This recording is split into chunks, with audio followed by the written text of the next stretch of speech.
Marguerite listened, half-dazed as she was, to the fast-retreating, firm footsteps of the four men. All nature was so still that she, lying with her ear close to the ground, could distinctly trace the sound of their tread, as they ultimately turned into the road, and presently the faint echo of the old cartwheels, the halting gait of the lean nag, told her that her enemy was a quarter of a league away. How long she lay there she knew not. She had lost count of time. Dreamily she looked up at the moonlit sky, and listened to the monotonous roll of the waves. The invigorating scent of the sea was nectar to her wearied body. The immensity of the lonely cliffs was silent and dreamlike. Her brain only remained conscious of its ceaseless, its intolerable torture of uncertainty. She did not know. She did not know whether Percy was even now, at this moment, in the hands of the soldiers of the Republic, enduring, as she had done herself, the gibes and jeers of his malicious enemy. She did not know, on the other hand, whether Armand's lifeless body did not lie there, in the hut, whilst Percy had escaped, only to hear that his wife's hands had guided the human bloodhounds to the murder of Armand and his friends. The physical pain of utter weariness was so great, that she hoped confidently her tired body could rest here forever, after all the turmoil, the passion, and the intrigues of the last few days, here, beneath that clear sky, within sound of the sea, and with this balmy autumn breeze whispering to her a last lullaby. All was so solitary, so silent, like unto dreamland. Even the last faint echo of the distant cart had long ago died away, afar. Suddenly a sound of the strangest, undoubtedly, that these lonely cliffs of France had ever heard, broke the silent solemnity of the shore. So strange a sound was it that the gentle breeze ceased to murmur, the tiny pebbles to roll down the steep incline. So strange, that Marguerite, wearied, overwrought as she was, thought that the beneficial unconsciousness of the approach of death was playing her half-sleeping senses a weird and elusive trick. It was the sound of a good, solid, absolutely British dam.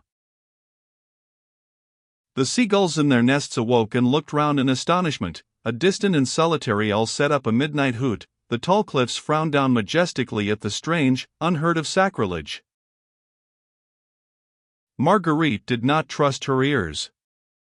Half-raising herself on her hands, she strained every sense to see or hear, to know the meaning of this very earthly sound.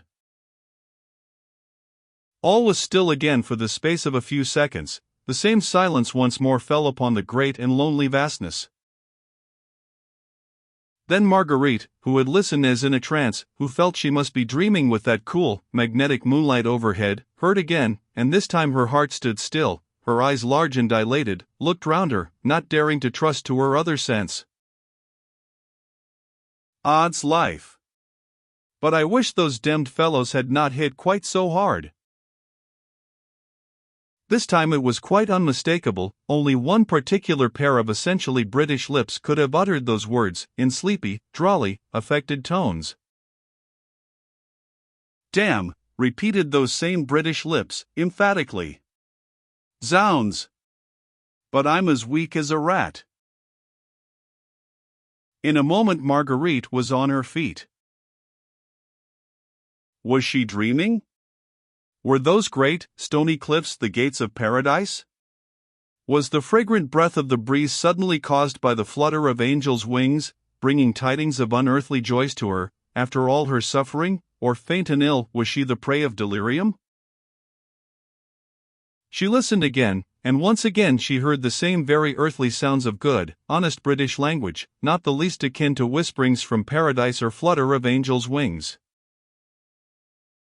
She looked round her eagerly at the tall cliffs, the lonely hut, the great stretch of rocky beach. Somewhere there, above or below her, behind a boulder or inside a crevice, but still hidden from her longing, feverish eyes, must be the owner of that voice, which once used to irritate her, but which now would make her the happiest woman in Europe, if only she could locate it. Percy! Percy, she shrieked hysterically, tortured between doubt and hope, I am here. Come to me. Where are you? Percy! Percy! "It's all very well calling me, and dear," said the same sleepy, drawly voice, "but odds my life, I cannot come to you. Those demmed frog-eaters have trussed me like a goose on a spit, and I am as weak as a mouse. I cannot get away." And still Marguerite did not understand. She did not realize for at least another 10 seconds whence came that voice, so drawly, so dear, but alas, with a strange accent of weakness and of suffering. There was no one within sight except by that rock. Great God! The Jew! Was she mad or dreaming? His back was against the pale moonlight, he was half crouching, trying vainly to raise himself with his arms tightly pinioned. Marguerite ran up to him, took his head in both her hands, and looked straight into a pair of blue eyes, good-natured, even a trifle amused, shining out of the weird and distorted mask of the Jew. "Percy! Percy, my husband," she gasped, faint with the fullness of her joy. "Thank God! Thank God!" "La! Dear," he rejoined good-humoredly, "we will both do that anon, and you think you can loosen these demmed ropes, and release me from my inelegant attitude." She had no knife, her fingers were numb and weak, but she worked away with her teeth, while great welcome tears poured from her eyes, onto those poor, pinioned hands. "Odds life," he said, when at last, after frantic efforts on her part, the rope seemed at last to be giving way, "but I marvel whether it has ever happened before, that an English gentleman allowed himself to be licked by a demmed foreigner, and made no attempt to give as good as he got." It was very obvious that he was exhausted from sheer physical pain, and when at last the rope gave way, he fell in a heap against the rock. Marguerite looked helplessly round her. "Oh! For a drop of water on this awful beach," she cried in agony, seeing that he was ready to faint again. "Nay, dear," he murmured with his good-humored smile, "personally I should prefer a drop of good French brandy. And you'll dive in the pocket of this dirty old garment, you'll find my flask. I am demmed if I can move." When he had drunk some brandy, he forced Marguerite to do likewise. "La! That's better now." "Eh? Little woman," he said, with a sigh of satisfaction. "Hi-ho! But this is a queer rig-up for Sir Percy Blakeney, Bart, to be found in by his lady, and no mistake. Begad," he added, passing his hand over his chin, "I haven't been shaved for nearly 20 hours, I must look a disgusting object. As for these curls—" And laughingly he took off the disfiguring wig and curls, and stretched out his long limbs, which were cramped from many hours stooping. Then he bent forward and looked long and searchingly into his wife's blue eyes. "Percy," she whispered, while a deep blush suffused her delicate cheeks and neck, "if you only knew." "I do know, dear, everything," he said with infinite gentleness. "And can you ever forgive?" "I have not to forgive, sweetheart, your heroism, your devotion, which I, alas, so little deserved, have more than atoned for that unfortunate episode at the ball." "Then you knew," she whispered, "all the time?" "Yes," he replied tenderly, "I knew, all the time. But, begad, had I but known what a noble heart yours was, my Margot, I should have trusted you, as you deserve to be trusted, and you would not have had to undergo the terrible sufferings of the past few hours, in order to run after a husband, who has done so much that needs forgiveness." They were sitting side by side, leaning up against a rock, and he had rested his aching head on her shoulder. She certainly now deserved the name of the happiest woman in Europe. "It is a case of the blind leading the lame, sweetheart, is it not?" he said with his good-natured smile of old. "Odds life! But I do not know which are the more sore, my shoulders or your little feet." He bent forward to kiss them, for they peeped out through her torn stockings, and bore pathetic witness to her endurance and devotion. But Armand, she said, with sudden terror and remorse, as in the midst of her happiness the image of the beloved brother, for whose sake she had so deeply sinned, rose now before her mind. "Oh, have no fear for Armand, sweetheart," he said tenderly. "Did I not pledge you my word that he should be safe? He with de Tournay and the others are even now on board the Daydream." "But how?" she gasped. "I do not understand." "Yet, 'tis simple enough, dear," he said with that funny, half-shy, half-inane laugh of his. "You see, when I found that brute Chauvelin meant to stick to me like a leech, I thought the best thing I could do, as I could not shake him off, was to take him along with me. I had to get to Armand and the others somehow, and all the roads were patrolled, and everyone on the lookout for your humble servant. I knew that when I slipped through Chauvelin's fingers at the Chat-Gris, that he would lie in wait for me here, whichever way I took. I wanted to keep an eye on him and his doings, and a British head is as good as a French one any day." Indeed, it had proved to be infinitely better, and Marguerite's heart was filled with joy and marvel, as he continued to recount to her the daring manner in which he had snatched the fugitives away, right from under Chauvelin's very nose. "Dressed as the dirty old Jew," he said gaily, "I knew I should not be recognized. I had met Reuben Goldstein in Calais earlier in the evening. For a few gold pieces he supplied me with this rig-out, and undertook to bury himself out of sight of everybody, whilst he lent me his cart and nag. But if Chauvelin had discovered you," she gasped excitedly, "your disguise was good, but he is so sharp." "Odds fish," he rejoined quietly, "then certainly the game would have been up. I could but take the risk.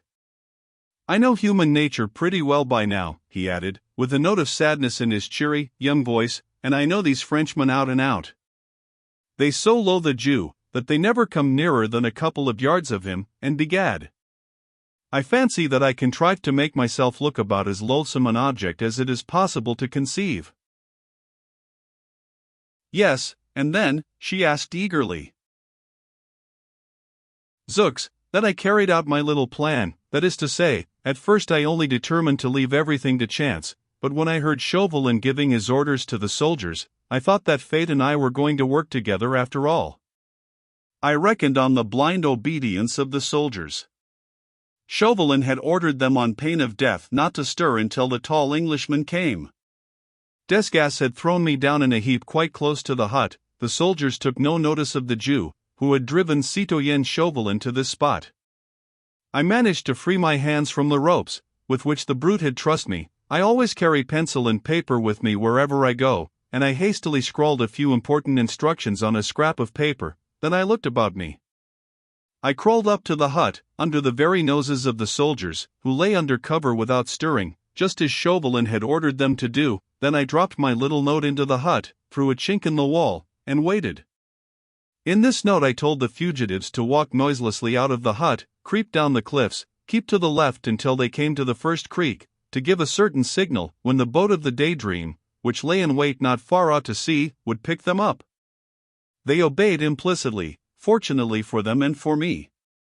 The soldiers who saw them were equally obedient to Chauvelin's orders. They did not stir. I waited for nearly half an hour. When I knew that the fugitives were safe, I gave the signal, which caused so much stir. And that was the whole story. It seemed so simple. And Marguerite could but marvel at the wonderful ingenuity, the boundless pluck and audacity which had evolved and helped to carry out this daring plan. "But those brutes struck you," she gasped in horror, at the bare recollection of the fearful indignity. "Well, that could not be helped," he said gently. "Whilst my little wife's fate was so uncertain, I had to remain here by her side. Odds life," he added merrily, "never fear. Chauvelin will lose nothing by waiting, I warrant. Wait till I get him back to England, la. He shall pay for the thrashing he gave me with compound interest, I promise you." Marguerite laughed. It was so good to be beside him, to hear his cheery voice, to watch that good-humored twinkle in his blue eyes, as he stretched out his strong arms, in longing for that foe, and anticipation of his well-deserved punishment. Suddenly, however, she started, the happy blush left her cheek, the light of joy died out of her eyes. She had heard a stealthy footfall overhead, and a stone had rolled down from the top of the cliffs right down to the beach below. "What's that?" she whispered in horror and alarm. "Oh, nothing, dear," he muttered with a pleasant laugh, "only a trifle you happen to have forgotten, my friend, Fawkes." "Sir Andrew," she gasped. Indeed, she had wholly forgotten the devoted friend and companion, who had trusted and stood by her during all these hours of anxiety and suffering. She remembered him now, tardily, and with a pang of remorse. "You had forgotten him, hadn't you, dear?" said Sir Percy, merrily. "Fortunately, I met him, not far from the Chatgree, before I had that interesting supper party, with my friend Chauvelin. Odds life! But I have a score to settle with that young reprobate, but in the meanwhile, I told him of a very long, very roundabout road, that would bring him here by a very circuitous road which Chauvelin's men would never suspect, just about the time when we are ready for him, little woman?" "And he obeyed?" asked Marguerite, in utter astonishment. "Without word or question. See, here he comes. He was not in the way when I did not want him, and now he arrives in the nick of time. Ah! He will make pretty little Suzanne a most admirable and methodical husband." In the meanwhile Sir Andrew Fawkes had cautiously worked his way down the cliffs. He stopped once or twice, pausing to listen for the whispered words, which would guide him to Blakeney's hiding place. "Blakeney," he ventured to say at last cautiously, "Blakeney. Are you there?" The next moment he rounded the rock against which Sir Percy and Marguerite were leaning, and seeing the weird figure still clad in the long Jew's gabardine, he paused in sudden, complete bewilderment. But already Blakeney had struggled to his feet. "Here I am, friend," he said with his funny, inane laugh, "all alive. Though I do look a begad scarecrow in these dim things." "Zooks!" ejaculated Sir Andrew in boundless astonishment as he recognized his leader, of all the... The young man had seen Marguerite, and happily checked the forcible language that rose to his lips, at sight of the exquisite Sir Percy in this weird and dirty garb. "Yes," said Blakeney, calmly, "of all they hem. My friend, I have not yet had time to ask you what you were doing in France, when I ordered you to remain in London? Insubordination? What? Wait till my shoulders are less sore, and, by gad, see the punishment you'll get." "Odds fish! I'll bear it," said Sir Andrew, with a merry laugh, "seeing that you are alive to give it. Would you have had me allow Lady Blakeney to do the journey alone? But, in the name of heaven, man, where did you get these extraordinary clothes?" "Lud! They are a bit quaint, ain't they?" laughed Sir Percy, jovially. "But, oddsfish," he added, with sudden earnestness and authority, "now you are here, Fawkes, we must lose no more time, that brute Chauvelin may send someone to look after us." Marguerite was so happy, she could have stayed here forever, hearing his voice, asking 100 questions. But at mention of Chauvelin's name she started in quick alarm, afraid for the dear life she would have died to save. "But how can we get back?" she gasped. "The roads are full of soldiers between here and Calais, and—" "We are not going back to Calais, sweetheart," he said, "but just the other side of Greenez, not half a league from here. The boat of the Daydream will meet us there." "The boat of the Daydream?" "Yes," he said, with a merry laugh, "another little trick of mine. I should have told you before that when I slipped that note into the hut, I also added another for Armand, which I directed him to leave behind, and which has sent Chauvelin and his men running full tilt back to the Chatgree after me. But the first little note contained my real instructions, including those to old Briggs. He had my orders to go out further to sea, and then towards the west. When well out of sight of Calais, he will send the galley to a little creek he and I know of, just beyond Greenez. The men will look out for me, we have a preconcerted signal, and we will all be safely aboard, whilst Chauvelin and his men solemnly sit and watch the creek which is just opposite the Chatgris. The other side of Greenez? But I cannot walk, Percy, she moaned helplessly as, trying to struggle to her tired feet, she found herself unable even to stand. I will carry you, dear, he said simply, the blind leading the lame, you know. Sir Andrew was ready, too, to help with the precious burden, but Sir Percy would not entrust his beloved to any arms but his own. When you and she are both safely on board the Daydream, he said to his young comrade, and I feel that Emily Suzanne's eyes will not greet me in England with reproachful looks, then it will be my turn to rest. And his arms, still vigorous in spite of fatigue and suffering, closed round Marguerite's poor, weary body, and lifted her as gently as if she had been a feather. Then, as Sir Andrew discreetly kept out of earshot, there were many things said, or rather whispered, which even the autumn breeze did not catch, for it had gone to rest. All his fatigue was forgotten, his shoulders must have been very sore, for the soldiers had hit hard, but the man's muscles seemed made of steel, and his energy was almost supernatural. It was a weary tramp, half a league along the stony side of the cliffs, but never for a moment did his courage give way or his muscles yield to fatigue.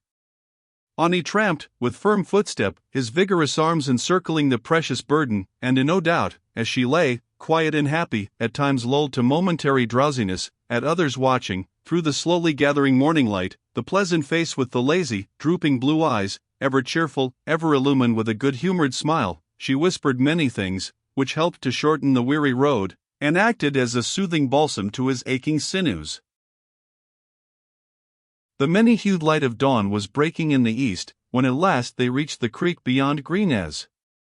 The galley lay in wait. In answer to a signal from Sir Percy, she drew near, and 2 sturdy British sailors had the honour of carrying my lady into the boat. Half an hour later, they were on board the Daydream. The crew, who of necessity were in their master's secrets, and who were devoted to him heart and soul, were not surprised to see him arriving in so extraordinary a disguise. Armand Estée. Justin and the other fugitives were eagerly awaiting the advent of their brave rescuer. He would not stay to hear the expressions of their gratitude, but found his way to his private cabin as quickly as he could, leaving Marguerite quite happy in the arms of her brother.